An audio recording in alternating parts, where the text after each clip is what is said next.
आज सैम दीदी का एक गाना आया है, रिलीज हुआ है उनका एक सॉन्ग। सैम दीदी ने कोई व्लॉग नहीं डाला, और व्लॉग नहीं डाला मतलब उन्होंने क्या किया, पहले शूट करके रख लिया था उस गाने का बीटीएस, और वही बीटीएस जो है आज एक बार फिर उन्होंने डाल दिया। डेफिनेटली ये जो बीटीएस शूट करके रखा होगा वो इसी दिन के लिए रखा होगा कि जिस दिन गाना रिलीज होगा उस दिन हम एज ए व्लॉग इसका बीटीएस भी डाल देंगे। तो मैं देखकर चौंक गया कि भाई बच्चों बच्चों का कंटेंट चल रहा था, तो ये कहाँ से एक ऐसा व्लॉग आ गया। ये दोनों तो ये कह रहे थे कि भाई हम लोग जो है कहीं नहीं जाएंगे बच्चों को छोड़कर, तो पूरे दिन की शूटिंग के लिए कैसे चले गए। लेकिन जब ये व्लॉग देखा था तो सब समझ में आ गया कि ये इनका बीटीएस चल रहा है और सॉन्ग रिलीज हुआ है, इसीलिए ये बीटीएस आज अपलोड किया गया है। तो भाई आज जब बीटीएस अपलोड किया गया है और सॉन्ग के लिए किया गया है तो उसी के लिए बात कर लेते हैं। पहले तो ये बात देखिए ना, टाइमिंग कितनी परफेक्ट है।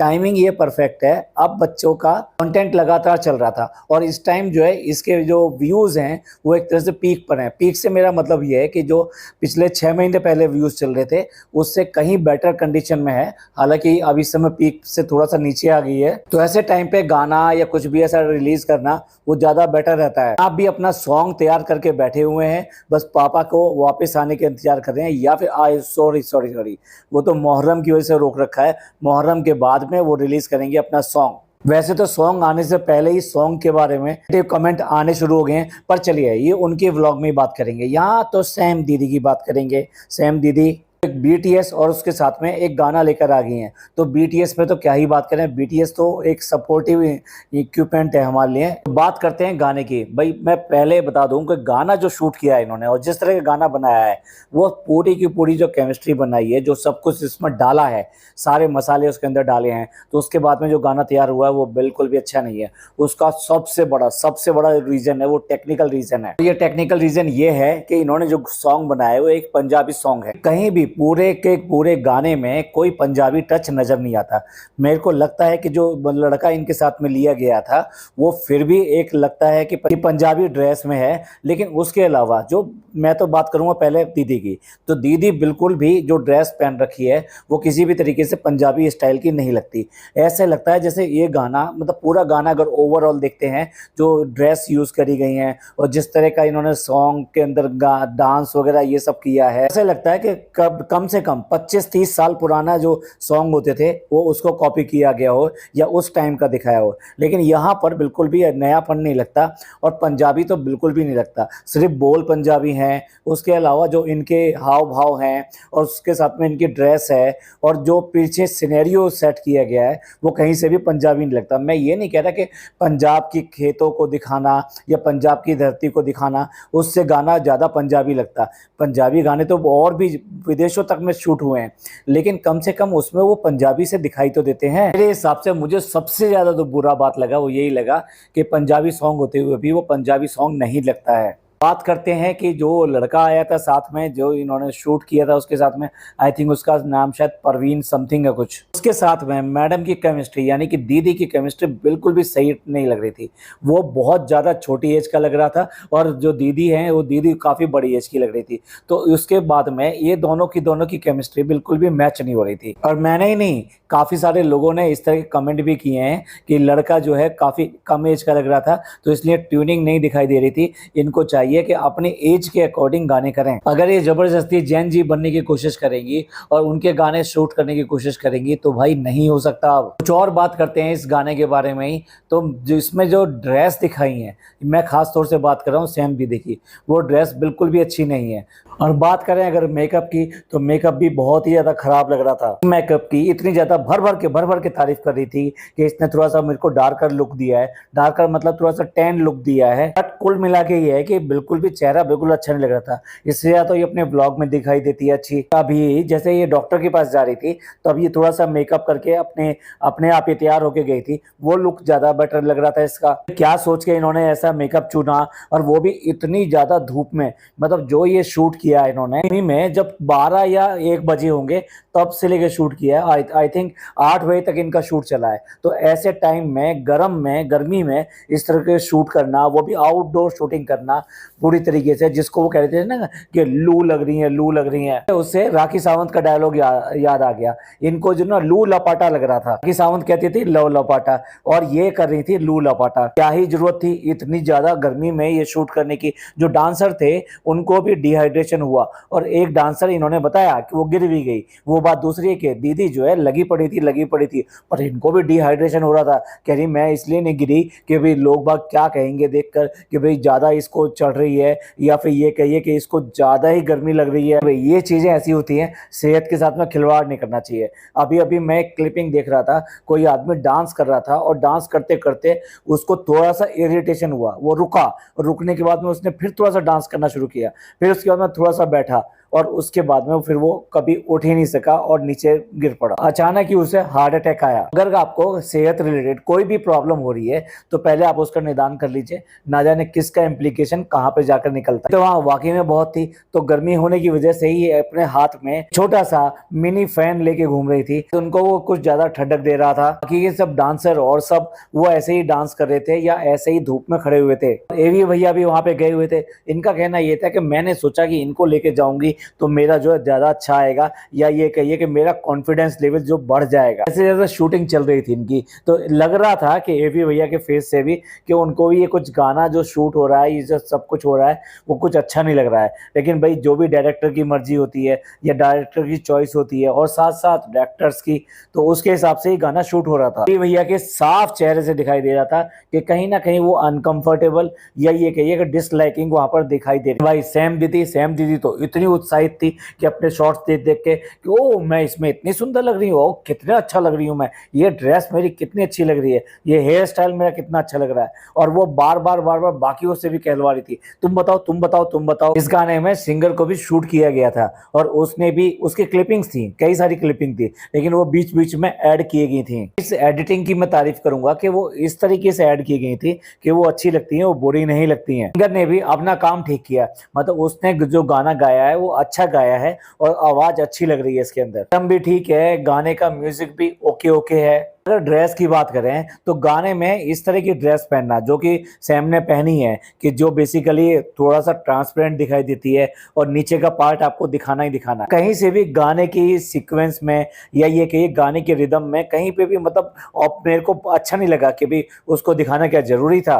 के एक्सप्रेशन, ये सारी चीजें जो ना वो बिल्कुल मैच नहीं हो रही थी। खास तौर से उसका जो को एक्टर के साथ में सीक्वेंस शूट की गई थी वो बिल्कुल भी मैचेबल नहीं थी, मतलब दोनों का एज ग्रुप बिल्कुल अलग अलग जा रहा था। और सबसे बड़ी बात, गाने के अंदर कुछ भी स्टोरी नहीं थी। भाई अगर आप लव स्टोरी दे रहे हो, वो कंगन वाली स्टोरी दी थी, तो वहां पे कहीं ना कहीं सीक्वेंस में कोई स्टोरी तो डालनी चाहिए थी। उससे क्या होता है, गाना बड़ा इंटरेस्टिंग बन जाता है और उसमें एक नेचुरल टच आ जाता है।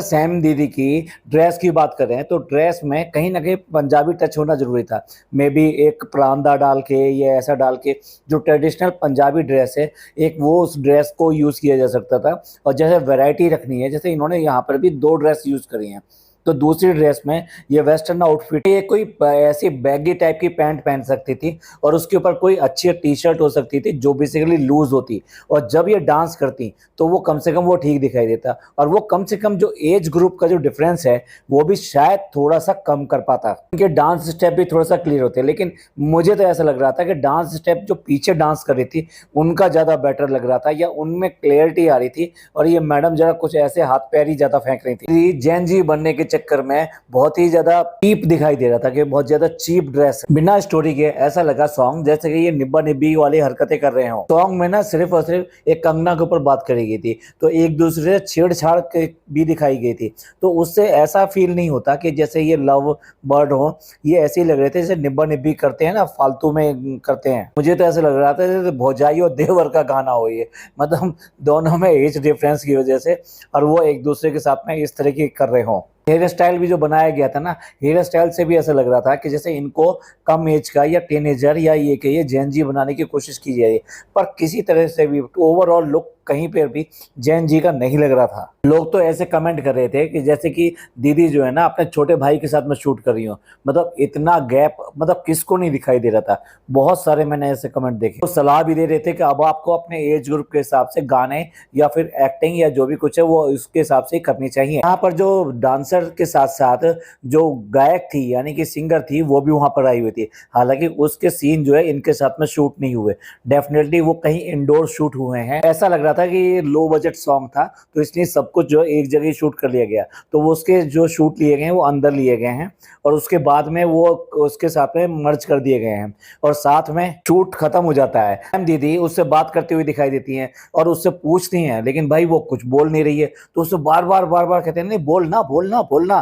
तो मतलब उससे अपनी कुछ तारीफें बढ़िया तरीके से सुनना चाहती है। उसने भी अच्छे तरीके से कह दिया तुम्हारे साथ बहुत मजा आया काम करके, बहुत ही अच्छा काम किया है। हाथ के हाथ ही कुछ तारीफें चाहिए और वही तारीफें वहां पे की जा रही थी। और जब भैया ने नहीं करी है, एवी भैया ने नहीं करी, तो उनको भी खींच दिया गया, वहीं पे खींच दिया गया कि भाई तुम कुछ बोल नहीं सकते, तुम कह नहीं रहते कि नहीं नहीं मैंने जो ना कैमरे के सामने नहीं किया। तो भाई करते क्यों नहीं हो? तो लगता है कि कैमरे के सामने वो तारीफ नहीं करेगा और पीछे तारीफ कर रहा होगा। भाई वाह, उल्टा देखा है हमने तो। कैमरे के सामने जो है तारीफें करनी शुरू कर देते हैं, लेकिन कैमरे के पीछे नहीं करते हैं। कुल मिला के ऐसा लगता है कि अपने आप को बहुत ज्यादा कूल दिखाने के लिए, जेन जी दिखाने के लिए अपने आप को पूरी तरह से फूल बना लिया है इस गाने में। चलिए अब जरा थोड़ा सा इनके व्लॉग के बारे में बात कर लेते हैं कि जो इनके पहले व्लॉग आए थे, क्योंकि कुछ पॉइंट हमारे रह गए थे तो वो डिस्कस कर लेते हैं। गाने का जो हमने बात कहनी थी वो तो हमने कह चुके हैं अपनी। तो बड़ा अजीब लगा कि हर चीज को आप कंटेंट नहीं बना सकते। नेल कटर का आपने टाइटल डाल दिया कि भाई नेल कटर आया है नया, बच्चों का नेल कटर आया है, तो उसमें इतना बड़ा ब्लॉग छापने की क्या ही जरूरत है। और उसके बाद में छोटे छोटे से नाखून उसको पॉलिथीन एक एनवलप में रख के और उसको दिखाना, ट्रांसपेरेंट एनवलप में रख के दिखाना कि देखो ये छोटे से बच्चे के नाखून है। भाई ये क्या करोगे? अब मुझे कहना नहीं चाहिए, क्या फर्स्ट टाइम की हुई पॉटी भी रखोगे? नाखून जो होते हैं कुछ ऐसी प्रेशियस चीज नहीं है जिसको आप याददाश्त के लिए रखो।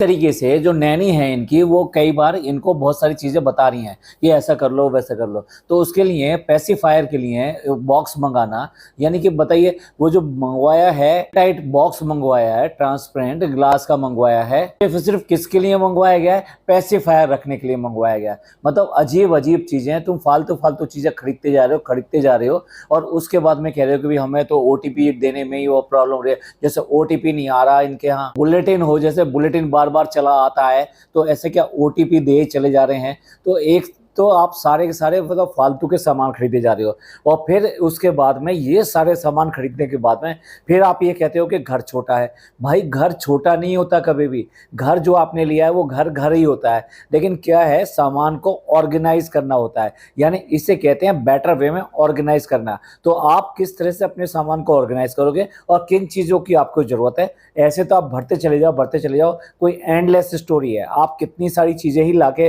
रख सकते हैं। तेरा अजीब नहीं लगा कि इनके घर में एक ड्रायर आया? भाई तुम्हारे यहाँ कोई ना कोई वॉशिंग मशीन भी होगी, वॉशिंग मशीन के अंदर एक ड्रायर होता है और वो ड्रायर काफ़ी हद तक वो सुखा देता है। ये पहली बार नहीं है, बच्चे तो होते ही रहते हैं हिंदुस्तान में, बच्चों की कमी थोड़ा है, तो उनके जो कपड़े होते हैं वो कैसे सूखते होंगे जब बरसात आती होगी। तो तुम्हारी तरह से अलग से कोई ड्रायर और ये सब लेके नहीं रखते हैं लोग बाग उसको सुखा ही लेते हैं। लेकिन हाँ, तुम्हें अगर इस बात से एलर्जी है कि अभी तुम्हारे घर में कोई कपड़ा नहीं टंगना चाहिए, अब बताइए अगर कपड़े धुलेंगे तो वो सूखेंगे भी।